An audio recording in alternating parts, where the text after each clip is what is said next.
apakah tip bajet ataupun tip kewangan? Now, of course, tip kewangan, tip bajet ada banyak sangat kat luar sana. Tapi kan, I'm gonna just simplifykan kepada sesuatu yang formula yang saya sendiri gunakan, yang saya sendiri amalkan daripada dulu.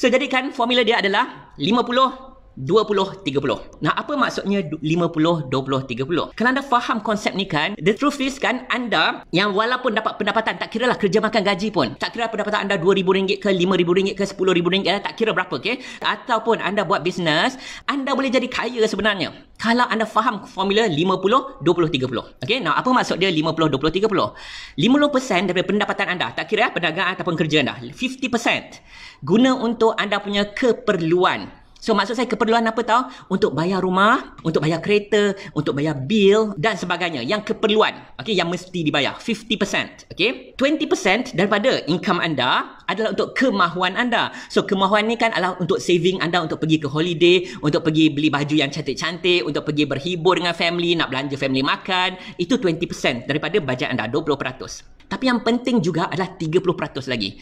30% of duit anda, pendapatan anda will be untuk anda growkan income anda. Now, kat sini yang penting. 30% adalah untuk grow. Bukan simpan, tetapi untuk grow. Maksud dia kat sini kan adalah anda bahagilah daripada 30% ni. Mungkin some of you anda masukkan ke ASB, anda laburkan, okay? Ataupun anda laburkan pada diri anda sendiri, mencari ilmu untuk kembangkan diri anda sendiri. Ataupun 30% ni kan untuk, kalau anda yang berniaga, gunakan 30% ni kan untuk rollkan balik, untuk kembangkan perniagaan, untuk promotekan lagi perniagaan anda, okay? So that 30% adalah untuk anda grow, untuk anda kembangkan. Beza antara orang yang kaya, orang yang usahawan dan orang yang biasa-biasa. Orang yang kaya, usahawan, mereka sering fikir macam mana nak growkan duit, okay? Orang biasa-biasa akan fikir macam mana nak simpan duit. Right? And the truth is kan, saya tak salahkan orang ramai yang duk fikir nak simpan duit, nak simpan duit, nak simpan duit. Sebab apa kan, itu yang kita dididik daripada kecil lagi. Okay? Kita kata, kena simpan duit, kena simpan duit, kena simpan duit. Betul tak? But the truth is kan, mindset orang kaya, kena grow duit, bukan simpan duit. Kalau simpan duit, katalah anda ada RM10,000 lah. Anda simpanlah bawah katil anda simpan dalam bank. Nilai itu akan susut, betul tak? Because of inflation. Betul kan? Tetapi kan orang kaya akan fikir macam mana nak grow. At least, paling common. Okay? Orang Perak kata paling common saya orang Perak, paling common pun letak dalam ASB, at least duit tu akan grow. So, jadikan kalau anda faham konsep ni, 50% adalah untuk keperluan anda, okay? 20% untuk kemahuan anda, okay? Benda-benda yang anda suka-suka lah, okay? Mestilah kena ada juga yang kita suka-suka. Dan 30% anda fikir untuk grow investment ataupun roll balik pada perniagaan, dan kat situ anda boleh jadi kaya. Kenapa boleh jadi kaya? Sebab silapnya juga adalah ramai orang tak ada bajet. Sebab apa kan, bila saya sebut 50% pada keperluan, ada juga orang kata, IK, mana cukup 50% pada keperluan? Betul tak? Katalah gaji kita RM4,000. And then saya kata 50% untuk keperluan RM2,000. And then ada orang katakan RM2,000 mana cukup untuk bayar rumah dengan kereta dengan bil? Silap dia kat mana tau? Silap dia pada anda yang silap bajet daripada awal. Kalau gaji anda RM4,000 dan RM2,000 adalah untuk keperluan anda kena cari rumah, anda kena cari kereta, okay? Dan bil dan sebagainya yang boleh cukup RM2,000. Ramai antara kita juga, okay? Again, bukan anda, gaji RM4,000 tapi dia punya keperluan dia, rumah, kereta dan sebagainya kat situ pun dah RM3,000. Itu maksud dia bajet kita salah. So, jadi kan itu maksud saya 50, 20 dan 30. Inilah bajet yang anda perlu lakukan dari awal. Bukan isu tak cukup 50% tu IK. Okay? Isu dia adalah kalau anda dah lebih daripada 50% keperluan anda, maksud dia kan anda dah silap bajet. Itu maksud dia. Make sense tak di sini? Okay? Dan jangan lupa juga, walaupun saya kata 50% kat situ, 20% kat sini, 30% kat grow, jangan lupa dalam setiap pembahagian itu, 50, 20 dan 30, ada pembahagian untuk anda sedekah. Ada pembahagian untuk anda derma, untuk beri balik. Sebab apa kan? Hadis pun kata harta takkan kurang kalau kita sedekah, kalau kita derma. Okay? The truth is kan, saya rasa saya tak perlu nak ingatkan anda. Saya tahu anda ni jenis orang yang bersedekah. Saya tak perlu nak ingatkan anda, tetapi just mention untuk ingatkan diri saya sendiri. Boleh macam tu? Tapi ada satu lagi yang saya nak ingatkan anda. Boleh tak macam ni? Now, baru-baru ni kan saya ada upload dekat saya punya TikTok. Siapa tak follow saya kat TikTok, follow sekarang. Ini soalan untuk anda jugalah. Kita share-share saja-saja. Kalau anda ada RM1 juta, Anda buat apa dengan 1 juta ringgit tu? Okay, itu soalan saya kat TikTok. Berpuluh ribu juga lah orang views and then ramai beratus orang komen. Soalan dia simple je. Kalau anda ada 1 juta ringgit, anda buat apa dengan 1 juta ringgit tu? Dan best, ada yang kata beli rumah, nak pergi umrah, nak pergi Mekah, nak sedekah, nak derma, baguslah. Semua jawapan tu bagus. Memang kita nak semua tu. Okay, nak bantu ibu, nak bantu ayah, nak bantu keluarga, semua tu bagus. Okay. Tapi kan rata-rata apa yang saya dapat lihat, okay, and tak salah. Okay, memang tak salah. Memang betul. Ramai kata kalau ada 1 juta, saya akan spend 20% untuk sedekah. Ada orang kata, dia up lagi, saya akan spend 50% daripada 1 juta tu untuk sedekah, untuk derma. Baguslah, betul tak? Okay?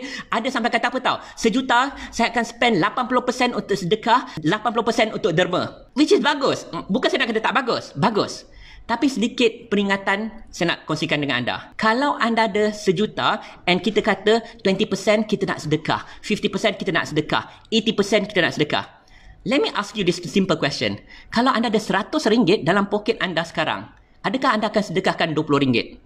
Adakah anda akan sedekahkan RM50? Kalau anda ada RM100 dalam poket anda. Kalau anda ada RM100 dalam poket anda sekarang, adakah anda akan sedekahkan RM80? Most probably, saya tak kata anda tapi most probably, tidak, betul tak? Kita ada mindset yang bila duit banyak 1 juta, kita beli derma banyak. Tapi bila kita punya duit sikit, RM100, alamak, kita kena simpan. Kita kena pegang duit tu. Setuju tak? Ini some mindset lah. Okay? Sebab kita tak ada duit. Right? And the truth is kan, sekali lagi peringatan kepada anda, peringatan kepada saya sendiri kan, nak derma, nak sedekah, tak perlu nak tunggu jadi jutawan. Betul tak? In fact, lagi banyak pahala kita, okay, bila kita ada sikit, yang sikit tu kita sedekahkan.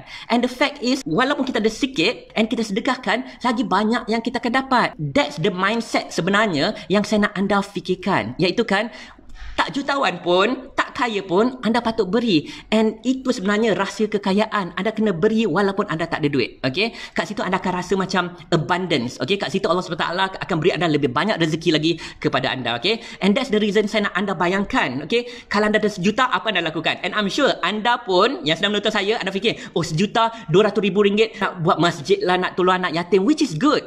Tapi what if anda ada RM100? Make sure anda sedekahkan juga. Okay? Sekadar peringatan kepada anda dan juga kepada saya. Boleh tak macam tu?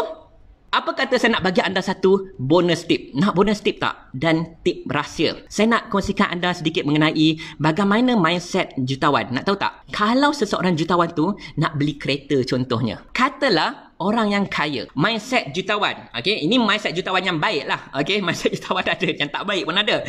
Ini mindset jutawan yang baik. Contoh, kalau dia nak beli kereta sports lah katakan. Dia takkan guna duit dia. Contoh macam saya. And Alhamdulillah saya adalah kereta sports. Okay? Saya beli kereta sports tu bukan dari simpanan saya. Kat sini anda kena faham mindset yang berbeza.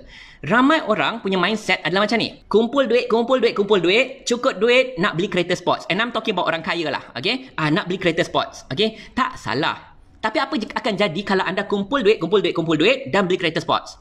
Duit anda akan berkurang, betul tak? Dan ini bukan mindset jutawan. Mindset jutawan dia macam ni. Kalau katalah saya nak beli kereta sports. Contoh, kereta tu katalah setiap bulan saya kena bayar RM10,000 lah. Contoh, sekadar contoh sekadar nak senang kira. Okay?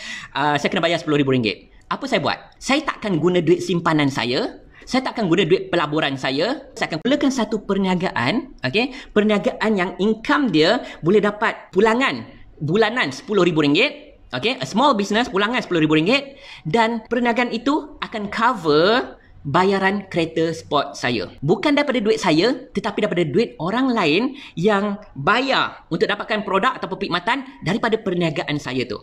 Nah, apa jadi kalau mindset anda sekarang ni? Bila mindset anda macam ni kan, artinya kan duit anda tak akan berkurang, betul tak? Anda boleh dapat kereta anda boleh dapat rumah anda ataupun apa saja nak pergi holiday dan sebagainya kan? Dan that's the mindset jutawan. Itu yang saya lakukan. Kalau saya nak pergi holiday ke, saya nak beli rumah ke, saya nak beli kereta ke kan, saya takkan fikir, okey, berapa duit saya dah simpan, guna duit simpanan saya untuk dump untuk beli kereta ataupun rumah ataupun tanah dan sebagainya. Saya akan fikir, macam mana saya nak buat satu perniagaan yang boleh menjana pendapatan untuk cover kereta sport saya yang ini. Okey, ataupun tanah saya yang itu, ataupun rumah saya yang ini. So, kalau mindset kita macam tu, harta takkan kurang.